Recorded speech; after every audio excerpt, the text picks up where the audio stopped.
14. Evangelho segundo Marcos, capítulo 14.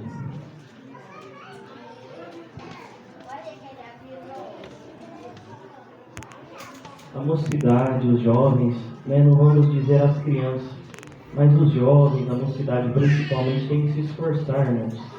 O nosso kit básico para vir na casa do Senhor é Bíblia e inário, e para as irmãs acrescenta o véu, né? Então temos que nos esforçar para ter esse tipo de compromisso, ter uma Bíblia, ter um inário. Eu sei que às vezes, tem que comprar, mas o Senhor sempre tem um caminho. Então nós temos que ter esse tipo de responsabilidade, tá bom? Marcos, capítulo 14. Vamos iniciar a leitura a partir do versículo 32. Jesus em Getsemane. E foram a um lugar chamado Getsemane, e disse aos discípulos: assentai-vos aqui enquanto eu oro. E tomou consigo a Pedro, e a Tiago, e a João, e começou a ter pavor e angustiar-se. E disse-lhes: a minha alma está profundamente triste até a morte, ficai aqui e vigiai. E tendo ido um pouco mais adiante, prostrou-se em terra e orou para que, se fosse possível, passasse dele aquela hora. E disse: Abba, Pai, todas as coisas te são possíveis, afasta de mim este cálice, não seja porém o que eu quero, mas o que tu queres. E chegando, achou-os dormindo e disse a Pedro: Simão, dormes? Não podes vigiar uma hora? Vigiai e orai, para que não entreis em tentação. O espírito, na verdade, está pronto, mas a carne é fraca. E foi outra vez e orou, dizendo as mesmas palavras. E voltando, achou-os outra vez dormindo, porque os seus olhos estavam carregados e não sabiam que responder-lhe. E voltou a terceira vez e disse-lhes: dormi agora e descansai, basta, é chegada a hora, eis que o Filho do Homem vai ser entregue nas mãos dos pecadores. Levantai-vos, vamos, eis que está perto o que me trai. Somente até aqui. Amém! Glória a Deus. A mocidade presta bem atenção nesta palavra. A palavra não vai demorar, a reunião de jovens não vai atrasar, mas o conteúdo daquilo que Deus traz é muito importante para todos nós. Aleluia, Deus. Nós temos que entender, mocidade, que nós estamos nesta terra, mas não estamos sendo desenvolvidos para permanecer nela eternamente. Estamos nesta terra num preparo, numa busca que modere a nossa condição, para que um dia estejamos qualificados para ouvir aquela doce voz que vai dizer: aleluia, bendito vós que guardaste as palavras, obradores da verdade, entrai para o gozo do teu Senhor. No pouco foste fiel, no muito te colocarei. Às vezes, mocidade, por aquilo que o mundo oferece e pela maneira como ele se apresenta, agressivo nas nossas vidas, às vezes na nossa mente causa tanta confusão, porque a nossa carne pende para aquilo que é deste mundo e a nossa alma pende para aquilo que é espiritual. E nisso gera-se uma grande guerra espiritual no nosso próprio ser, para que o Espírito de Deus ele possa, bendito, assumir a posição definitiva da nossa vida. Mas nesta guerra, irmãos, a nossa carne muitas das vezes ela consegue se desenvolver em alguma circunstância, porque estamos nesse mundo. Aleluia, muitas das vezes pelas brechas da nossa vida, pelas nossas fragilidades, o mal, de alguma forma, ele consegue se infiltrar na nossa história, para nos destruir, para nos destituir do plano santo que recebemos da parte de Deus por Jesus Cristo. E veja que Jesus Cristo, irmãos, o profeta já dizia que, aleluia, ele seria massacrado pelos nossos pecados, ele seria moído pelas nossas falhas. Em outra parte diz assim: o pecado, aleluia, que nos trouxe a paz, a morte que nos trouxe a salvação. É como uma semente que, para que ela venha germinar, é lançada na terra, e para a semente dar fruto ela precisa mover. Jesus Cristo teve que morrer para gerar os principais dos frutos que nos daria a condição de gozar da possibilidade da vida eterna. E aqui, segundo o que lemos, ele já estava próximo de se deparar com o ápice da sua missão. Ele já estava próximo da conclusão, da reta final, daquilo que ele deveria cumprir para que a salvação nos alcançasse definitivamente. Passou por tantas coisas, fez milagre, fez obra, abraçou a viúva, abraçou o pobre, abraçou os leprosos. Ali o Senhor Jesus não fez distinção de pessoa, não fez acepção de ninguém. Todos aqueles que se apresentaram diante dele buscando redenção, ele teve uma palavra de transformação, de conforto, e operou milagres para que ficasse comprovado a extensão do seu poder sobre esta terra. Aonde ele passava, que ele ouvia alguém clamando o seu nome, ele prontamente, irmão, se apresentava para atender quem pedia. Aleluia, o nome do Senhor. Nós já percebemos agora que é no caminho da súplica e da petição que poderemos ser atendidos por Deus, para que seja comprovado nas nossas histórias o poder que Ele tem para realizar o que nós não podemos realizar. E aqui, mocidade, está escrito que Ele chamou Pedro e Tiago e João. Vocês vão perceber que toda a descrição dos evangelhos, este sempre acompanhava Jesus Cristo. Eram os mais chegados, eram aqueles que Cristo tinha intimidade. Mas como assim? Não foram os 12 que foram escolhidos para ser discípulos? Foram. Mas dentre os 12 tinha alguns ali que ele tinha um pouco mais de intimidade. Como nos nossos dias também. Quantos estão aqui? Mas não são todos que buscam uma intimidade com Deus. Bem-aventurada a moça, é o moço que na trajetória da sua vida busca ter intimidade com Deus.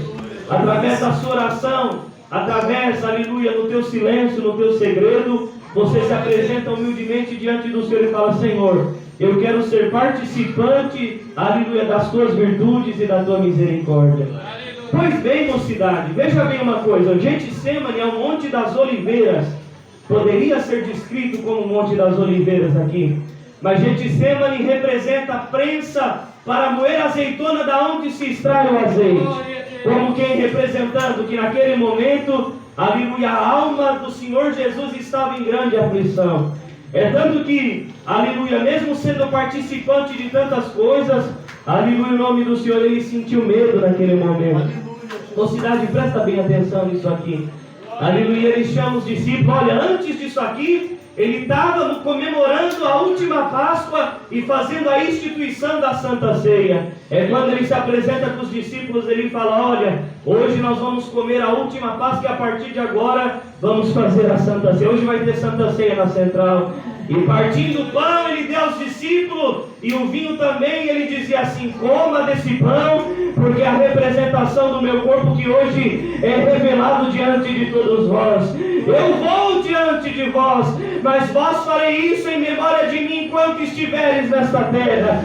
Beba desse cálice, é a representação da comunhão do sangue de Jesus Cristo, que pode agregar o homem para a salvação e para a vida eterna. Mocidade, eu sinto o poder de Deus para pregar esta palavra nesta manhã. Nós precisamos sair daqui hoje diferente da maneira que nós entramos. Então pode abrir a tua boca e dar glória, porque o Senhor Jesus está aqui nessa manhã. Ele precisa apacentar as nossas almas. E não obstante, depois de uma alegria, porque a comemoração era um ato de festejar. A Páscoa, ali, se eu não me engano, ali representava a saída do povo do Egito. Se eu não me engano é isso, ele me perdoa se eu estiver errado. Mas quando o povo sai da escravidão do Egito, aí é instituído. Bendito seja o nome santo do Senhor. Mas aqui representava uma nova aliança, porque o Senhor Jesus, ele veio para trazer uma nova aliança a todos nós. E aí de repente ele se encaminha para o Monte das Oliveiras. Glória ao nome santo do Senhor. A mocidade percebe que tudo aquilo que é bom, o processo para ser extraído é doloroso. O azeite é uma das especiarias mais valiosas desta terra. Foi no princípio e ainda é hoje. E veja como é o processo para se extrair azeite. Coloca-se azeitonas numa prensa aqui, que representa o Getsemane, e vai apertando. e vai apertando. Vocês percebem que com ouro não é diferente? O ouro sai da terra bruto, ali sem forma, sem aparência, mas ele tem que passar no fogo para ser aperfeiçoado. Tudo que é bom só será adquirido no caminho das provações. Tudo que é bom só será adquirido no caminho das guerras. Então, se você entrou provado e provado nessa noite, parabéns, te diz o Senhor. Você está no caminho certo. Você está no caminho da plenitude. Você está no caminho onde Deus te encontrará para trazer aquilo que a tua alma deseja, ainda que não passou na tua mente nem no teu coração. E aí, mocidade, lá no Monte das Oliveiras, ele falou para os discípulos assim, para os três: espera aqui um pouquinho que eu vou um pouco mais adiante. Eu preciso falar com meu Pai. Bem-aventurado é aquele que entra aqui na reunião de jovens, no culto, seja onde for, em todo movimento espiritual, ali entra com uma consciência para dizer: eu preciso falar com meu Pai. Eu preciso conversar com Ele. Eu preciso contar para Ele um pouco da minha história. E quantos que entrou aqui hoje e você orou e falou assim: eu preciso te contar um pouquinho da minha história. Tu sabe como tem sido a minha vida. Porventura, Deus não é conhecedor de cada canto da representação das nossas vidas. Ele conhece o teu passado, o teu presente e sabe do teu futuro. Mas Ele tem poder para encher a tua alma de virtude e trazer o ânimo que você já está perdendo nesta vida terrena. Esta palavra vem para trazer vida diante de nós. Ô mocidade, dá glória para o Senhor, porque hoje Ele veio para modificar a nossa condição. E aí eles começam a orar: bendito seja Deus. E ele disse assim: a minha alma está profundamente triste até a morte, ficai e vigiai. Mocidade, nós precisamos nesse momento ser levados a uma reflexão. O Senhor Jesus, o Deus encarnado, sendo possuidor de duas naturezas, a divina e uma natureza humana, Ele disse assim: a minha alma está profundamente assolada até a morte. Como quem dizendo: parece que eu estou sentindo que o meu corpo vai desfalecer. Eu já estou sentindo uma angústia, uma tristeza tão grande que parece que a morte vai me encontrar. Mas, aleluia, nada acontece antes do tempo. Se você entrou aqui hoje com sentimento de morte, Deus manda te dizer: nada acontece antes do tempo. A nossa vida, ela já está prescrita segundo o cronograma celestial. Deus, Ele acompanha cada passo, cada detalhe da nossa história. E bem-aventurado é aquele que busca a espiritualidade para entender as razões do teu sofrimento e de tudo aquilo que vem acontecendo na tua vida. Se você está chorando, saiba que o teu choro é para que seja convertido em alegria no futuro. Chora hoje, mas amanhã Deus entrega uma vitória na tua mão. A mocidade percebe que se Deus der largueza para nós, nós vamos embora daqui. Se Deus der para nós muito conforto, nós vamos sair daqui. Porque muitos, ainda que vêm aqui na casa de Deus, mas procuram imitar o mundo, fazer o que o mundo faz, falar como o mundo fala, se vestir como o mundo se veste, andar como o mundo anda, ter um dialeto que o mundo tem, para agradar esse e para agradar aquele.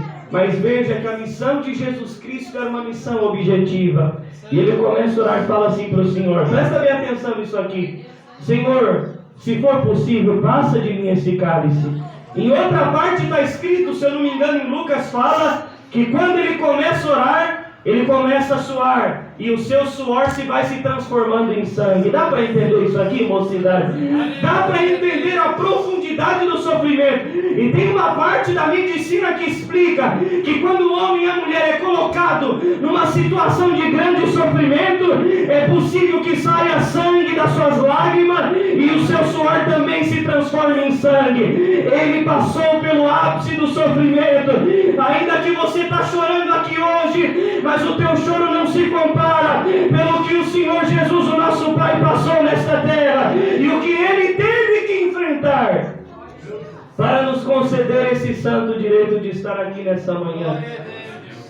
Mas todo aquele que tem sabedoria, todo aquele que tem um bom entendimento das coisas, ainda que ele peça alguma coisa para Deus, logo em seguida se apresenta e dizer: Senhor, todavia seja feita a tua vontade.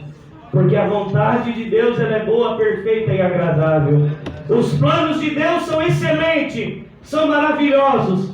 Aleluia, tem uma parte que eu não sei quem que diz, mas está escrito assim: Senhor, eu sei que os teus pensamentos são mais altos do que os nossos. Eu sei que os teus planos são mais altos do que os meus. Dá para você aceitar o plano de Deus na tua vida? Dá para você aceitar os desígnios do Criador na tua história? Porque todo aquele que vai adiante, caminhando segundo os desejos do seu coração, ele está fadado ao fracasso, ele está fadado à vergonha, ele está fadado a ser marcado por um momento de tristeza. Mas aquele que entrega a vida para o Senhor e diz: Senhor, aleluia, como alguém recitou aqui, aquele que ganhar, aquele que perder a sua vida por amor de mim, ganhá-la. E aquele que ganhar a sua vida, perdê-la. Glória ao nome do Senhor. Bem-aventurado é aquele que entrega a sua vida nas mãos de Deus e diz: Senhor, cuida da minha vida, cuida da minha história. O que Cristo estava vivendo aqui, vocês sabem o que ele vivia aqui nesse momento? Uma guerra da carne contra o Espírito. Ele mesmo disse assim: Senhor, aleluia, eu sei que o Espírito está preparado, porque a nossa alma, o nosso Espírito, que é a parte de nós, que tem personalidade espiritual para se comunicar com Deus, sempre está preparado, mas a carne é fraca. Aleluia, em nome do Senhor. Ele mesmo dizia: Senhor, eu sei que meu Espírito está pronto, mas a carne é fraca. E veja, mocidade, que no momento que o Senhor Jesus mais precisou dos discípulos, ele foi abandonado. Aleluia, porque os discípulos, em outra parte está escrito que os olhos deles estavam carregados de tristeza, porque eles já estavam sentindo aquele sofrimento. E tem momento que quando a tristeza é muita, quando a angústia é demais, a nossa carne vai adormecendo, a nossa carne vai perdendo as forças. Mas por esta palavra o Senhor vai trazer uma nova força para nós. Você está sentindo a tua carne amortecida? Você está sentindo as tuas forças indo embora? Porque você tem se ocupado com as coisas desta vida e o mal tem minado a tua força, o mal tem arrancado a tua vitalidade. Você está se tornando anêmico na presença de Deus, mas o Senhor pode trazer de volta as vitaminas que você perdeu. Ele pode trazer a revitalização que a tua alma necessita, para que você saia daqui hoje diferente nesta manhã.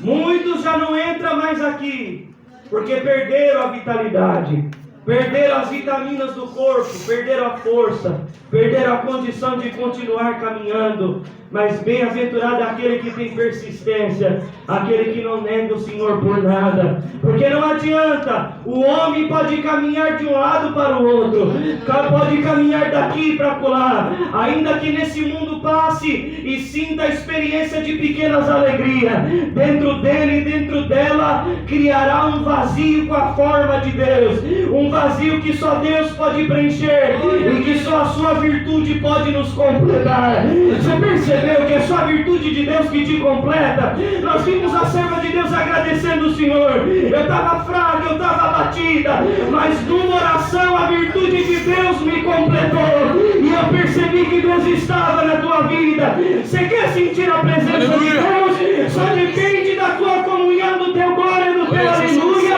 para que a virtude possa entrar dentro do teu coração. Mas tem um momento, irmãos, que eu acho que João Batista falou assim: mas tem muitos que já têm as suas mentes cauterizadas. Vocês sabem o que é uma mente cauterizada? É uma mente que não importa mais o que Deus diga, não entra no coração. Alguém já está tão dominado por alguma circunstância que aquilo que Deus fala escuta, mas não consegue processar, não consegue trazer para o coração, não consegue trazer para a alma, para que haja mudanças de atitude, para que haja um desvio de conduta, uma mudança da rota, que possa trazer de volta as virtudes que se perderam. Glória ao nome santo do Senhor. Bendito seja Deus. Então, mocidade, ele orou uma vez, voltou para ver se os discípulos estavam em comunhão com ele. E ele viu todos dormindo. Ele acordou, ele ficou indignado. Vocês acreditam nisso? Porque parte dele era uma parte humana, irmãos. Então a indignação dele não foi uma indignação de Jesus Deus, não. Foi de Jesus homem. Ele falou: mas não é possível. Eu estive com vocês em todos os momentos. Agora nem só por uma hora vocês podem me acompanhar numa oração. Vigiai e orai, porque não sabem a hora em que, aleluia, a haverá de se apresentar situações na nossa vida. Aí ele volta para orar. Ora mais uma. E aí na terceira vez, irmão, na segunda eles dormindo, na terceira vez ele volta e fala: pode levantar daí. Vamos nos embora. Aleluia, porque já estava perto a sua traição. Bendito seja o nome do Senhor. Vocês sabem por quê que o suor dele se transformou em sangue? Porque ele já conseguia prever a dimensão do seu sofrimento. Naquele momento ele já sentiu a dor da coroa de espinhos sobre a sua cabeça. Mocidade, eu sei que muitos entrou aqui provado nessa manhã, mas começa a fazer uma análise nesse momento. Será que o teu sofrimento se compara com o sofrimento de Cristo? Ele já sentiu os cravos que atravessavam as suas mãos, ele já sentiu os cravos que atravessavam os seus pés, ele foi massacrado, ele foi moído pelos nossos pecados. Dá para você hoje manifestar um grito de uma resposta pela circunstância do teu sofrimento e dizer: Senhor, ainda que eu não alcancei hoje aquilo que minha alma deseja, mas no amanhã eu sei que tu vai aparecer na minha vida. Você só está preocupado com as suas questões materiais. A vida vai passar, inevitavelmente a vida vai passar para todos nós. E bem-aventurado é aquele que, como Salomão disse, no dia da tua peregrinação, usa o teu tempo servindo ao Senhor. Ele saiu dali, irmãos, e logo ele saindo dali, descendo do monte, a hora que ele chegou no pé do monte, aleluia, Judas se apresenta, dá um beijo no rosto dele, e ali os soldados estão juntos. Está escrito que Pedro, irmãos, não quis aceitar, porque todos os discípulos estavam junto com o Senhor Jesus, mas ele escolheu só 3 para subir no Monte das Oliveiras. E quando, irmãos, vão prender ele, está escrito que Pedro tira da espada e arranca a orelha de Malco. Aleluia. Ele falou: Pedro, eu estou há tanto tempo convosco ensinando qual é o caminho certo. A minha guerra não é contra a carne nem contra o sangue, é contra ali os espíritos, as potestades nos lugares celestiais. Vocês sabem onde são os lugares celestiais? É a mente, é o coração, é onde, irmãos, o mal amadurece e leva ao fruto do pecado. Se algum mal estava sendo amadurecido na tua mente e no teu coração, que a espada dessa palavra possa cortar o laço do inimigo, aleluia, e nos dar condição de voar como um pássaro na liberdade do Espírito para gozar das virtudes do nosso Criador. E aí, irmãos, prende ele. É tanto, irmãos, mocidade, que até aquele momento eles tinham dificuldade para identificar quem era o Senhor Jesus. Aleluia. Se não fosse assim, não seria. Aí que Judas falou assim: aquele que eu beijar o rosto, ele é o Cristo. Bendito seja Deus. Irmão, e quando todos se apresentou, a virtude que estava em Jesus Cristo era tão grande que está escrito que todos eles caíram. Quando ele se apresenta aqui, Cristo aparece, todo aquele exército caiu. Aleluia. Vocês percebem que pela oração ele se tornou preparado para resistir àquilo que seria a posteridade do que ele viveria. Aleluia. Só a oração nos dará condição de vencer. Só a oração nos dará condição de suportar o que virá na nossa vida. Então busque, ore, clame o Senhor. Ele vai nos dar condição de vencer todas as coisas. É a palavra, Deus seja louvado. Amém. Agradecemos a Deus em nome do Senhor Jesus.